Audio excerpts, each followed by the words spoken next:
Hello everyone, welcome to the Red Men TV. Good morning from Paris. The morning after the Champions League final, and I just wanted to talk about some of the stuff that I saw last night. And obviously, the time for football analysis was a bit last night. There'll be time on Monday or what have you. I'll be honest, I haven't thought a great deal about the football match. What I have had my thoughts consumed by are the events that transpired pre and post match at the Stade De France. Which were unlike anything I've seen in a football match before. Now, I put a tweet out last night. I've been going to football since I was 6. This was in the aftermath of Hillsborough. My dad was at Hillsborough, but started taking me to Anfield the season after, predominantly leading up to 1990, Liverpool winning the league title and stuff. And that come off the back of course, changes to how football was managed in the country. There was the Taylor report, and football became a generally safer place after, you hear stories, and I wasn't around for the worst of football in the 80s, but the football that I've grown up with has been a far safer environment, and people talk about the gentrification of the game, but what it's meant is that it's safer to take your kids, it's safer to take your family. It's generally a more wholesome experience, whilst also managing to maintain, of course, the edge, the banter and whatever that makes football the beautiful game that it actually is. What I saw last night was a totally and utterly reprehensible behaviour from the French police, who are an absolute disgrace from minute one almost. A borderline criminal lack of organisation from Uefa, and a stadium and surroundings completely ill-fitted for the occasion which it was due to host. My personal experiences of this: we arrived at the game around 2 hours before kick-off. We got off at the station, having come up from Place de Clichy, which of course is very, very busy, very much a central hub in Paris that crosses over from the line that runs from east to west and the line that runs from north to south. We'd made that journey actually on the Friday, which is how we knew where we were going. Of course, we come up on the Friday and it was very quiet, it was very empty, it was very sedate, people just walking around the stadium. But we followed that routine this time around.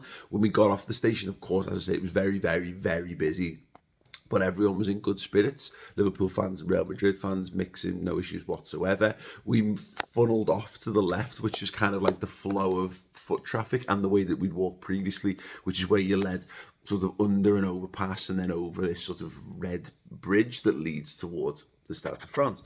When we got to the first sort of barricade there, that was when it became a little bit obvious that it wasn't very well organised. Now, when we went to Basel for the Europa League final, what you had was you got nowhere near the stadium. It was impossible to get anywhere near the stadium. There were so many ticket checks along the way, barricades, all incredibly very well manned, which was like, look, let's be honest, at the time was quite annoying. This feels like quite excessive for what it is, but what it led to was a lot of weeding out of people who, first and foremost, shouldn't have been there, but also it meant that there was a much more steady flow to the traffic getting to the football match. The one, the Metropolitano, was, we actually got to get to the game slightly closer to kickoff. I think it was around an hour we arrived that time, and then the people were being held outside the ground before being let go and let toward the ground in chunks, which at the time again wasn't it didn't feel like the best, but people were poorly managed, people needing the toilet. It wasn't great at all at the Wanda, but by comparison to what happened at the Stade de France, it seems like light years ahead. So when we get to the first barricade, it becomes quite evident that it's a Real Madrid area, which we don't realise, of course, until you get there, because the signposting for where Liverpool fans should expressly be going was not made clear. I mean, think about Wembley Stadium, for example. They make it very clear which end is which, and they offer alternative routes to getting to it as a result. Whether that was available, I'm not sure, but that was my experience of it. We got there, now I'm travelling with my wife, and we had Tom with us, who's one of the Red Men producers. As we were sort of being funneled, there was no direction of what was happening. There was just a bottleneck of people. And of course, we knew that the bridge was ahead, so we knew that that was the way we had to go, but there was no clear pathway through. We started to notice that, I'm being taller, I was able to look over the crowd and kind of see that the people filtering through here, there were obviously some sort of ticket check. All of a sudden, there was just massive surging of bodies. what happened is, and I said this last night, that it was Real Madrid fans. I can't attest that it was Real Madrid fans. I'd like to say some young lads who I thought were Real Madrid fans. I thought I saw a couple of shits, but again, it's largely irrelevant. Tried to get past this initial barricade because it was just a bunch of UEFA stewards who, let's be honest, are probably on what, minimum wage, manning these things. There was no proper security. They were just doing very loose ticket checks and swabs with what I guess was a UV pen. But what happened was a few people tried it. Then the police were notified, who then surged back towards, and this led to absolute panic in the crowd as people like running out the way, people running for safety or what have you.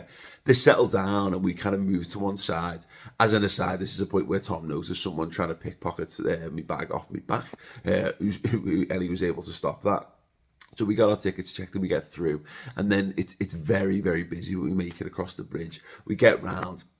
And we get round to eventually all the way around the stadium to what is the Liverpool section. It was then again just a little bit. There was a really, I don't know, people were singing outside, so it wasn't the worst. But when you got to the sort of turnstiles, again, you had one person who, again, very young, almost young, young men, young women, managing hundreds and hundreds of people who've already experienced real delays in trying to get in as well. And then when they get to the turnstile, there's some issues with turnstiles, people being turned away. We got through, tickets were fine.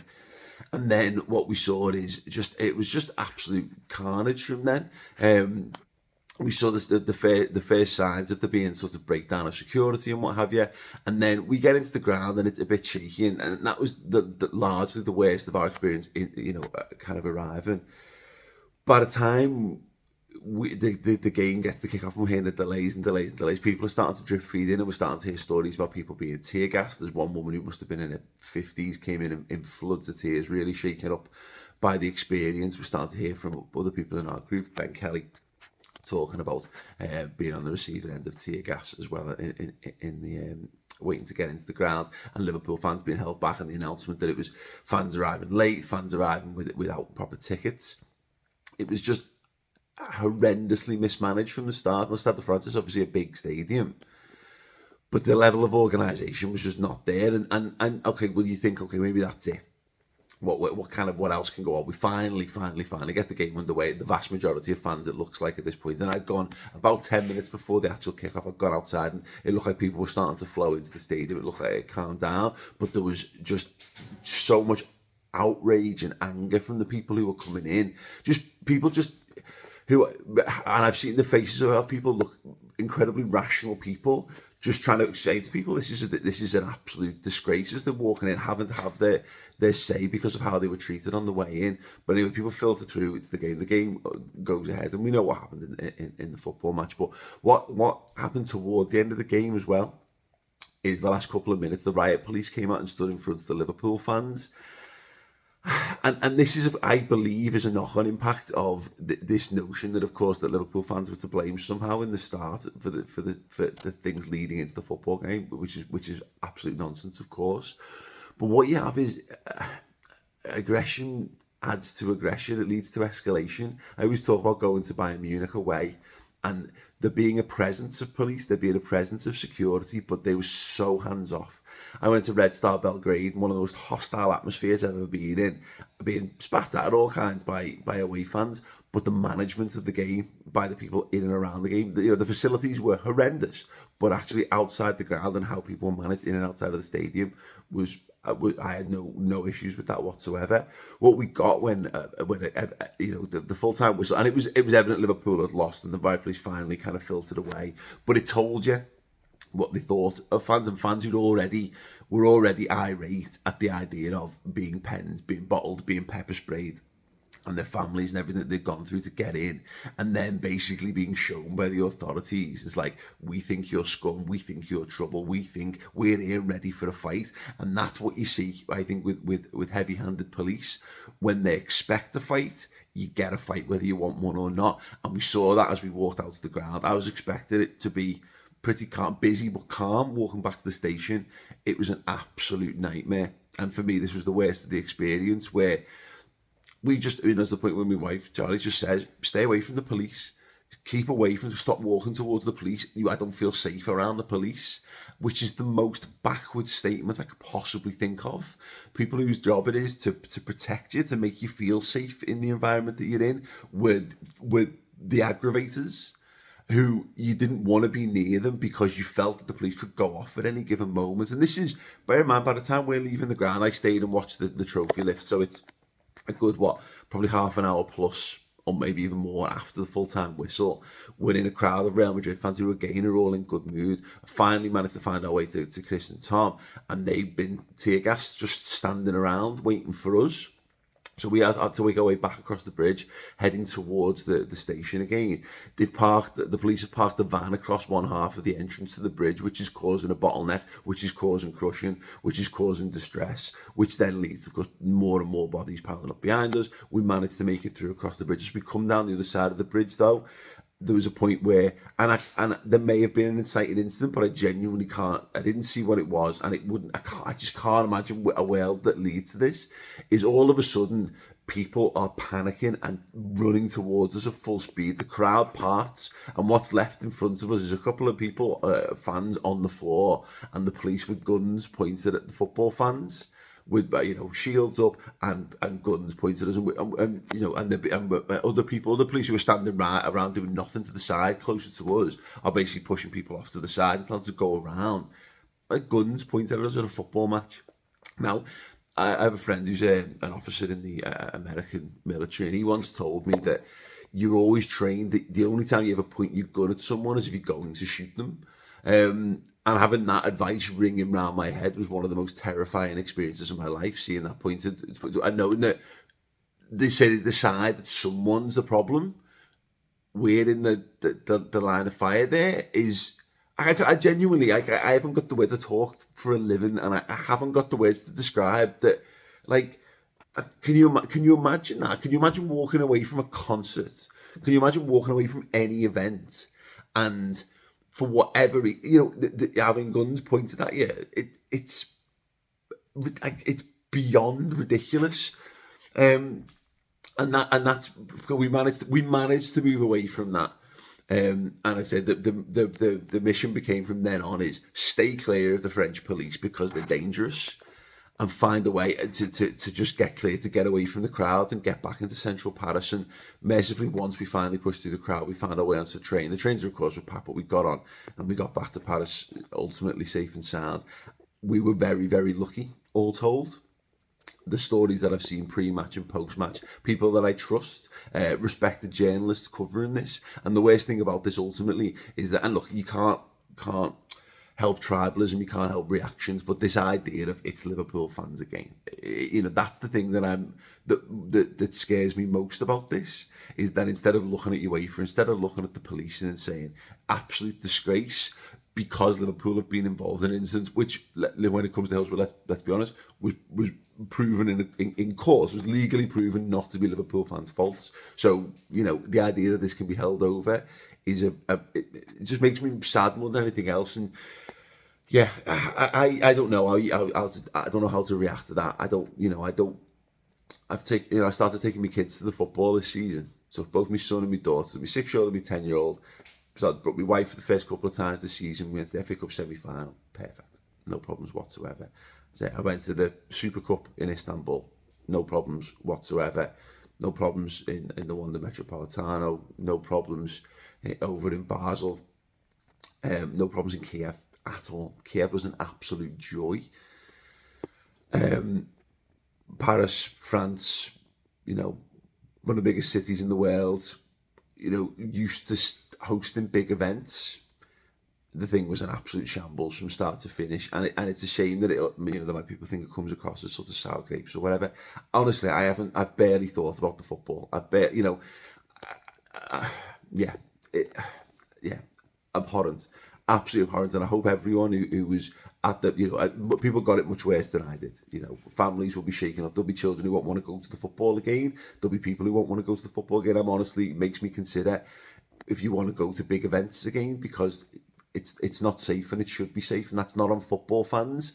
That is on management. That's on organisation. That's on structure. we put our lads in. We don't realise this because it's meant to go unnoticed. You're meant to get into events without a hitch. It's not your responsibility. Everyone has to conduct themselves in a sensible manner as possible. But that is facilitated by the facilities. The stadium wasn't fit for purpose. The surroundings weren't fit for it. The security was terrible. The police were terrible. UEFA's organisation was absolutely horrendous. The worst experience I've ever had at a football match. And honestly, when I say that, I know I've just watched Liverpool lose a European Cup final. I'll get over that. I honestly will. It pales into insignificance. It was a game of football. Games of football happen all the time. There'll be more of them in a few weeks' time. The season will start again, and I'll watch Liverpool win football matches and lose football matches and draw football matches again. But I never want to go to a football match and experience that fear. And no one should have to go and be fearful going to watch a football match anyway. I've got to go now, get back on a flight. I'm going to go back and hopefully catch the parade for Liverpool and put a bit of joy back into me heart and soul and all that good stuff. But if you have bad experiences, let me know in the comments. And yeah, look, that's just my view of what I saw at the Stade De France. I genuinely didn't think I'd be sat here.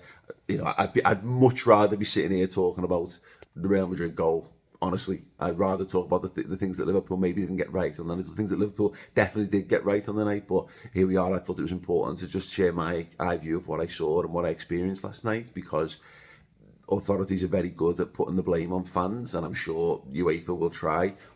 Thanks so much to some of the great journalists who've actually put themselves forward. People like Gary Lineker, obviously Neil Jones was there, from Mark Ogden video and things that happened.